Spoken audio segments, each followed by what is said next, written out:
Hi, today we're talking about verb patterns. Now, what are patterns? What's a pattern in general? Well, a pattern is a combination of two designs, or maybe more, which you can then combine. For example, here's a pattern of lines which are parallel, right, in different directions.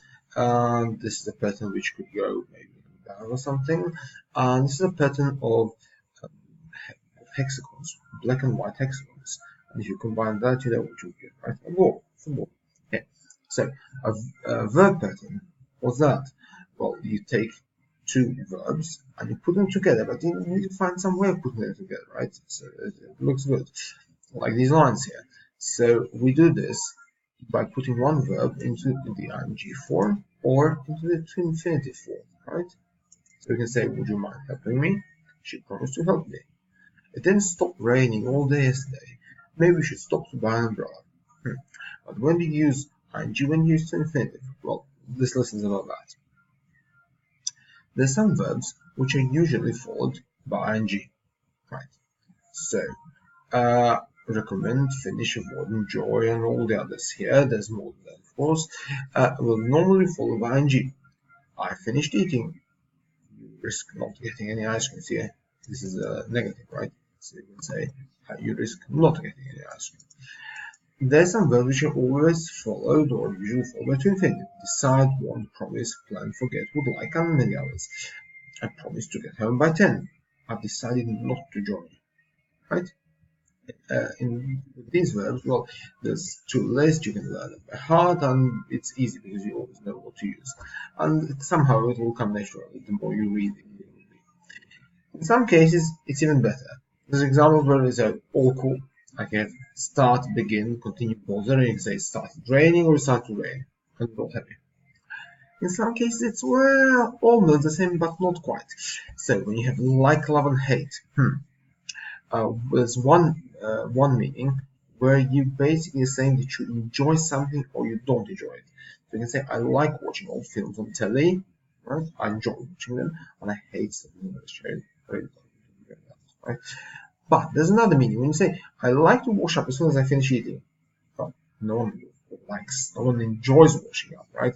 But I like to do it. I prefer this option. If I have to wash up, I prefer first to wash up and then to go on. So I have to go back to it later. And then there's some case where it's not quite the same. Actually, the meaning changes, right? So, for example, try. When you try to do something, you put effort. I tried to open the box. I didn't manage. Or you can say, I tried to open the box several times and finally did it. Okay. But there's another try.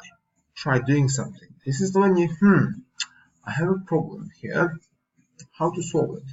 But why don't you try breaking the box if you can't open it, right? Or why don't you try calling a friend of yours to help you out? Why don't you try taking it to the dentist? Maybe the dentist can open it because teeth are quite hard and the dentist can open it. Okay, disregard the last one. Right. So you got try. Then you also have stop. So you have stop doing, like to stop what you're doing. I stopped smoking. I don't smoke anymore. Like, or it could also mean I put out the cigarette. I temporarily start smoking in order to do something else. Right. But what about this? When you stop to do something. After driving for an hour, I stopped to smoke. I stopped doing this activity, right, driving, to do something else. So I stopped driving and then I had a smoke. Right, so it means the opposite, right? Then there's also remember and forget. If you remember to do something, you think about it, and then as a result of that, you do it. I remember to buy the milk. It was like, okay, I remembered, and then I bought it, right? I didn't forget to do it. On the other hand, if you remember doing something, it's something that you do, and then you later think about it and say, okay, I remember going to school when I was little, blah, blah. Or I remember buying the milk. Where is it? I wonder. Okay? Now, is there any easier way to learn this except those 2, 3, 4 lists that you have to learn? Well, there is some reason behind the madness, something that you can hold on to, and then you can simply practice, read, and that will all become rather easy. So, the reason behind the madness. You have action A and then you have action B, which is expressed through infinitive. This usually means that A happened first and then B happened. Let's see. I managed to get to school on time. Aha, I put effort first and then I got there. Whereas when you have action A and then action B expressed through ing, this means that either both things were happening more or less at the same time, or in fact, B happened first and only after then A. So, I enjoy getting to school on time. It means I get to school on time, right? And then I enjoy it. So first I got to school and then I enjoy it, right? Or it means whenever I get to school, I automatically always enjoy it, right? Notice this. Also, compare this. We can't afford to buy this car, right? So we have no money and then we don't get the car, right? But you have, I didn't mind buying a new car. Aha. So I bought it and then I was okay with it, right? Or while I was buying it, I didn't mind it, right? Happening at the same time. Okay? Get the idea? Alright. So in general, we could say that when you have the ing, it's about activities which are real, fixed, completed. For example, I enjoy cooking. It's a real thing, right? But when you have A and to infinitive, it's usually something unreal, abstract, something about the future. So I want to cook. Maybe I haven't cooked yet at all, right? I avoid walking in the rain. This means sometimes it rains, sometimes I have to walk in the rain.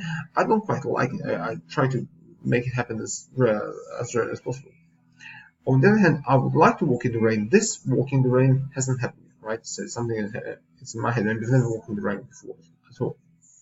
Or I'm reading something from my home reading for required reading. I finished reading on Quixote, complete, right? I'm planning to read on Quixote. I'm planning to read in future. Okay.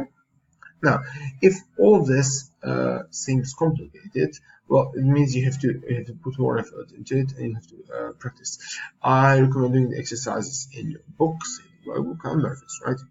And to make sure that you know what I'm talking about when you're in school next time, try and answer this one. I remembered taking the umbrella and I remembered to take the umbrella. What's the answer? What's the difference? Cheers.